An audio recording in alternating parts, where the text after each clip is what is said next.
Começa agora um programa que traz tudo sobre o livro mais lido em todos os tempos. Apresentamos O Som do Livro.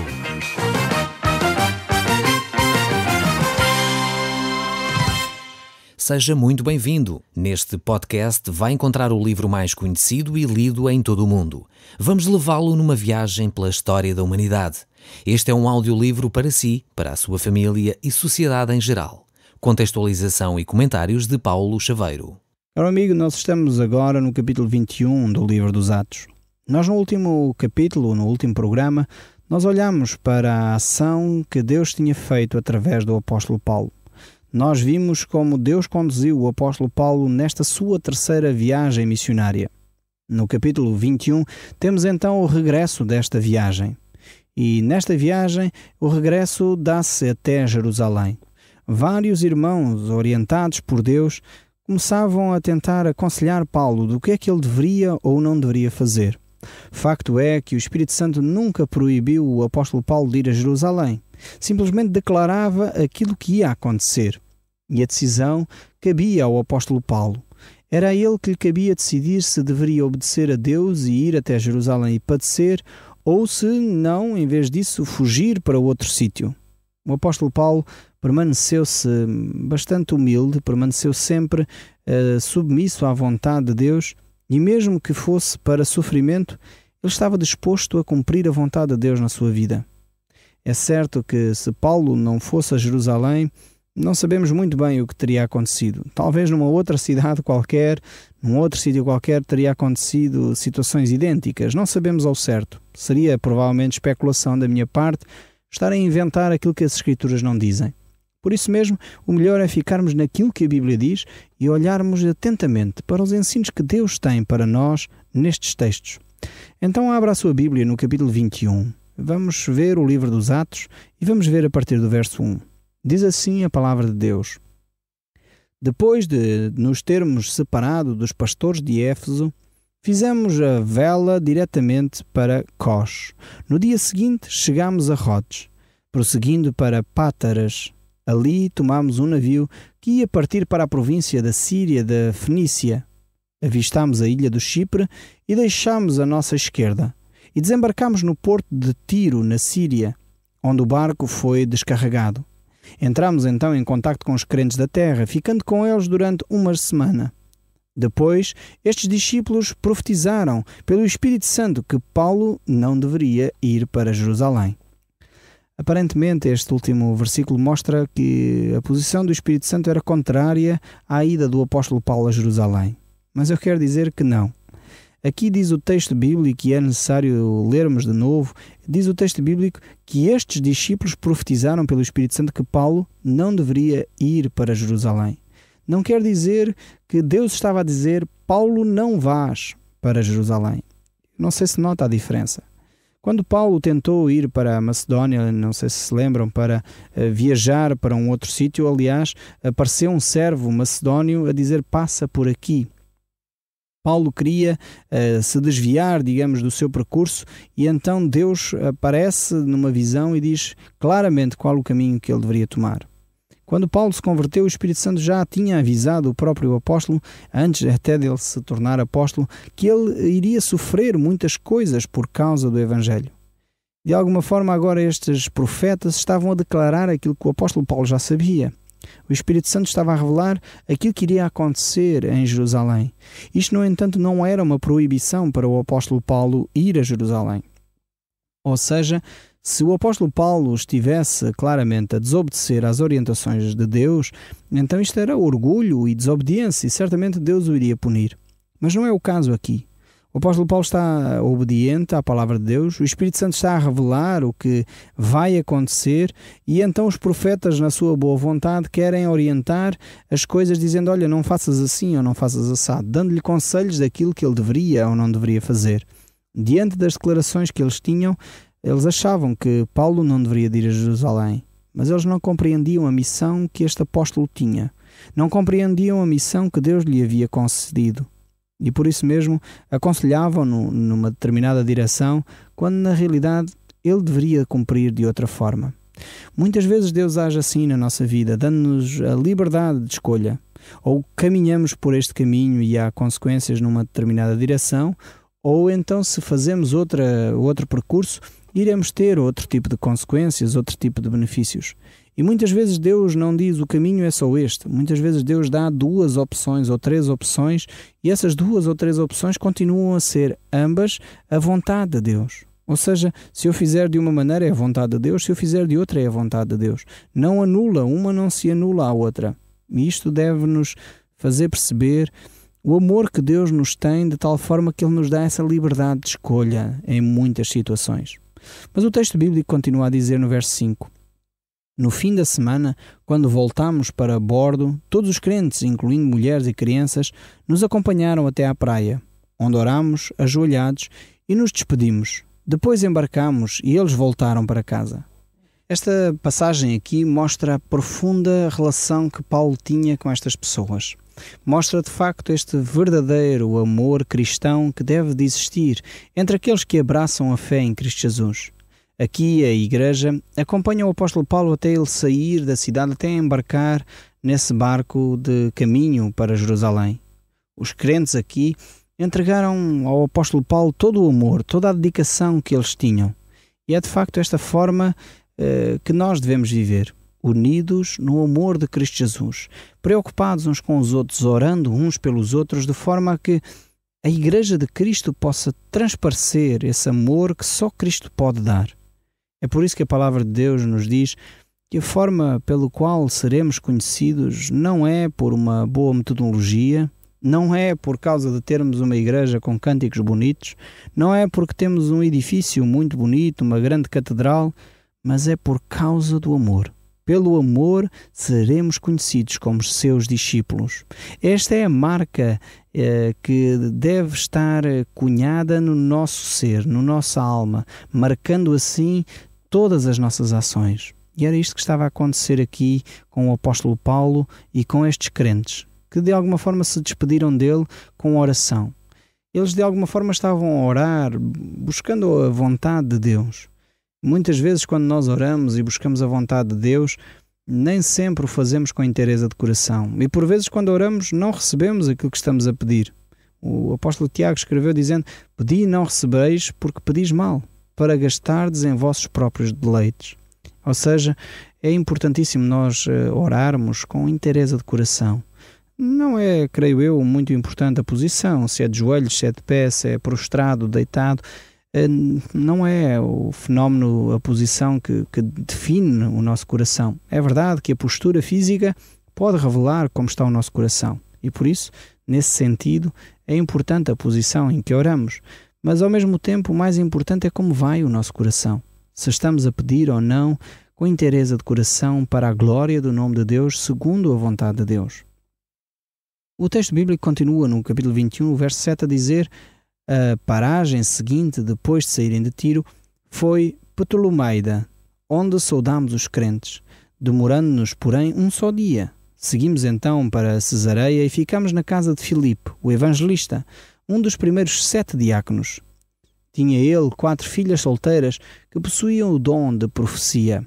Aqui temos Filipe, este grande evangelista, também um dos 7 diáconos da igreja de Jerusalém, este homem que foi escolhido pelo Espírito Santo para resolver aquele problema bem difícil que a igreja de Jerusalém estava a viver sobre a forma como eram distribuídos os alimentos pelas viúvas.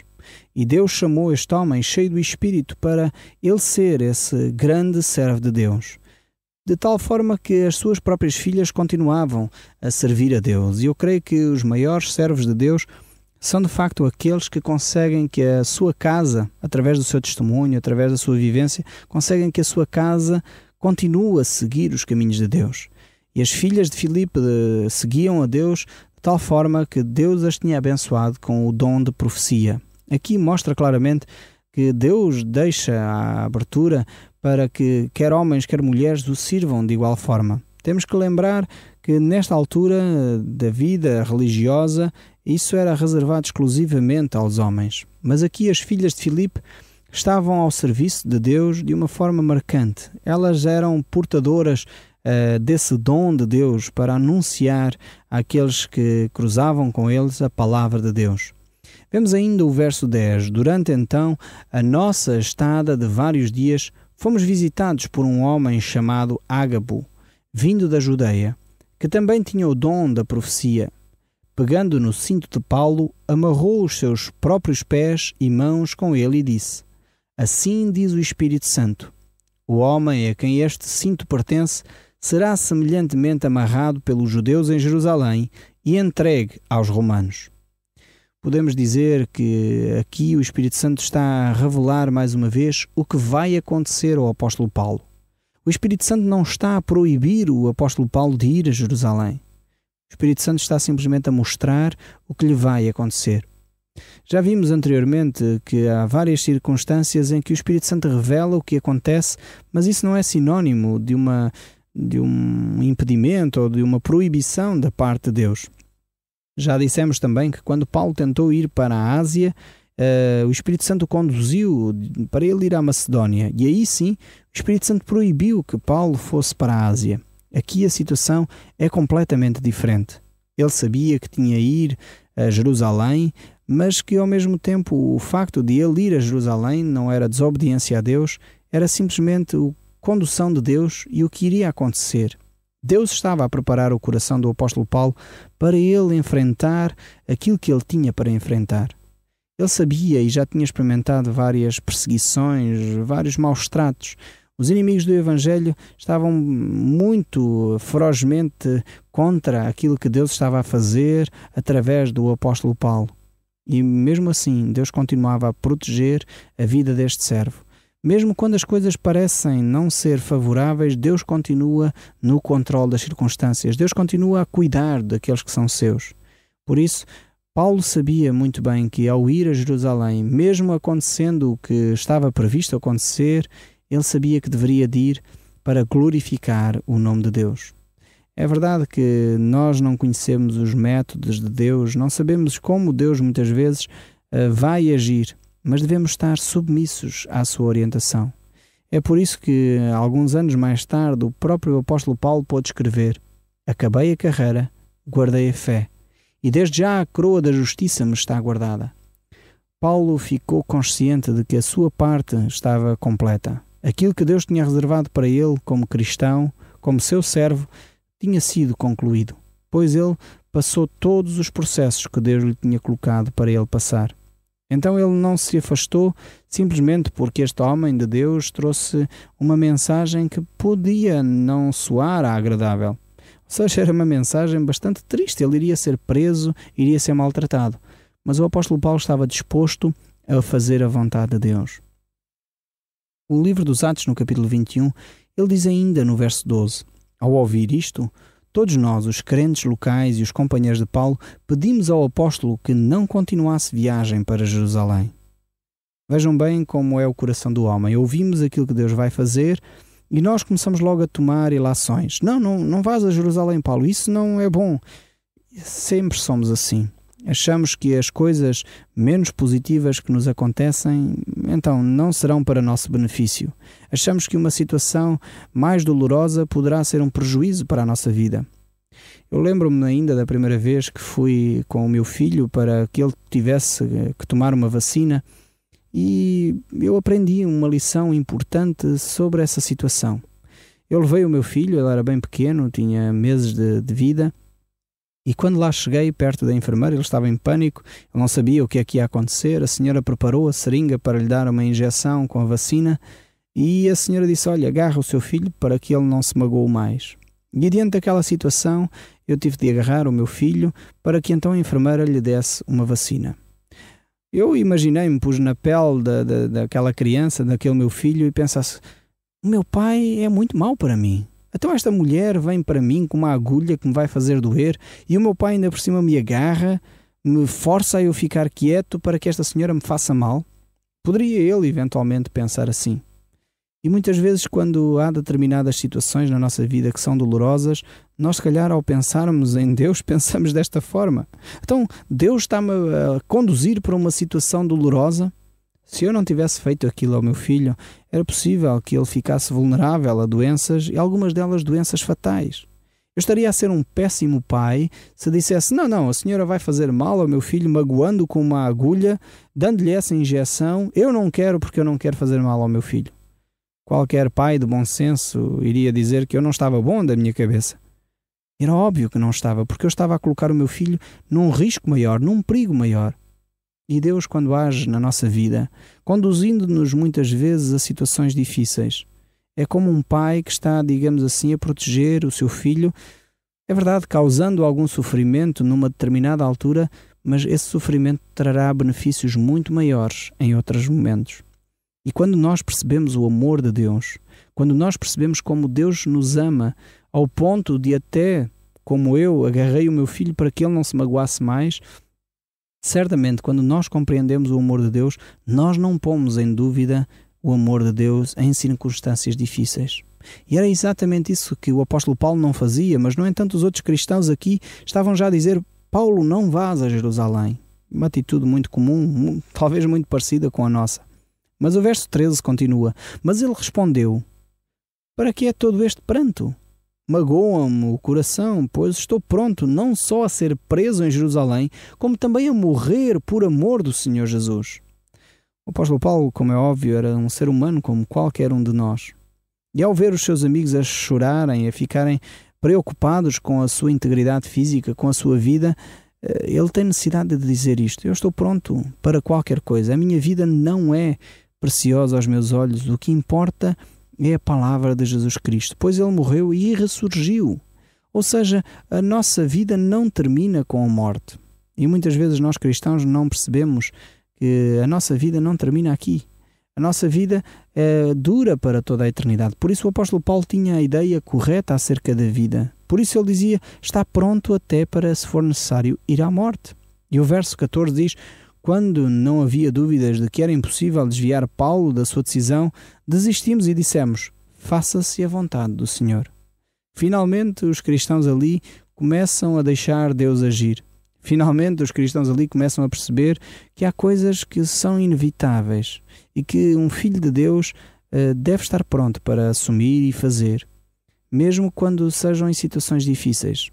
Nem sempre a vontade de Deus é compreendida por nós. Eu tenho que confessar isso, já disse algumas vezes isso em outros programas, mas é um facto.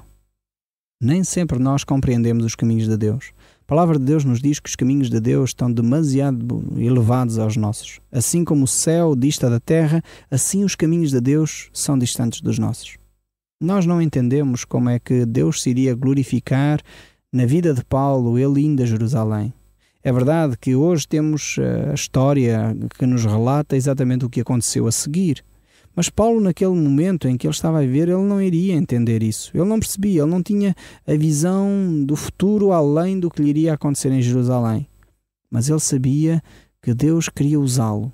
E nós sabemos hoje, pelo relato do livro dos Atos e todas as cartas que o apóstolo Paulo nos deixou, aquilo que Deus fez com este homem, mesmo ele estando preso em Roma, mesmo ele tendo feito um percurso tremendo até chegar a Roma, Deus o usou de uma forma tremenda.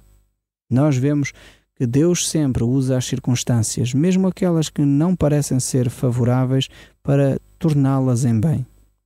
E nós, como cristãos, devemos estar dispostos a seguir o nosso Mestre. Nós, como cristãos, devemos estar dispostos a fazer a vontade do Pai, mesmo quando essa vontade é uma vontade difícil. E olhemos para o exemplo de Jesus Cristo. Quando ele estava lá no jardim de Getsemane, foi uma angústia tremenda que Jesus passou. No entanto, o que Jesus Cristo disse foi: Pai, se possível, passa de mim este cálice. Contudo, seja feita a tua vontade e não a minha. Vemos que o apóstolo Paulo tinha compreendido bem que ele deveria ser imitador de Deus, imitador de Jesus Cristo. Por isso, numa outra carta, ele diz: sede meus imitadores como eu sou de Jesus. O próprio Jesus tinha dito: quem quiser vir após mim, toma a sua cruz a cada dia e siga-me, pois quem perder a sua vida, achá-la-á. Estamos nós, de facto, dispostos a seguir a Cristo por onde quer que Ele nos mande? Estamos nós dispostos a fazer a vontade de Deus? É necessário que nós entendamos que a vontade de Deus, por um lado, é boa, é perfeita e é agradável, mas nem sempre é igual à nossa própria vontade. Mas o texto bíblico continua: assim, passados algum tempo, juntámos a bagagem e partimos para Jerusalém. Alguns discípulos da Cesareia acompanharam-nos e levaram-nos à casa de Mnason, natural do Chipre e um dos primeiros crentes. E todos os irmãos em Jerusalém nos acolheram cordialmente. No segundo dia, Paulo levou-nos consigo para nos encontrarmos com Tiago e com os anciãos da igreja de Jerusalém. Trocadas saudações, Paulo contou as muitas coisas que Deus fizera entre os gentios através do seu trabalho para Deus. E eles louvaram a Deus, mas disseram: sabes, irmão, 4 milhares de judeus creram também. E todos eles insistem em que os crentes judaicos devem continuar a seguir as tradições e costumes do seu povo. Os nossos judeus cristãos aqui em Jerusalém ouviram dizer que és contra as leis de Moisés, contra os nossos costumes judaicos e que proíbes a circuncisão dos seus filhos. E agora que fazes? Sem dúvida saberão que estás de volta. Lembramo-nos do seguinte: temos aqui 4 homens que se preparam para rapar a cabeça e fazer um voto. Vai com eles ao templo, rapa também a tua cabeça e paga para que a deles também seja rapada. Assim todos ficarão a saber que não é verdade o que andam a dizer de ti e que respeitas a lei. Quanto aos cristãos que são gentios, não lhes pedimos que sigam esses costumes judaicos, exceto aquilo que já escrevemos, que se abstenham das coisas sacrificadas aos ídolos, do sangue, da carne não sagrada, de animais estrangulados e da imoralidade sexual. Paulo, no dia seguinte, foi com os tais homens ao templo para a referida cerimónia, anunciando assim publicamente o seu voto de oferecer um sacrifício de 7 dias com os outros. O Som do Livro, uma produção da Rádio Transmundial de Portugal.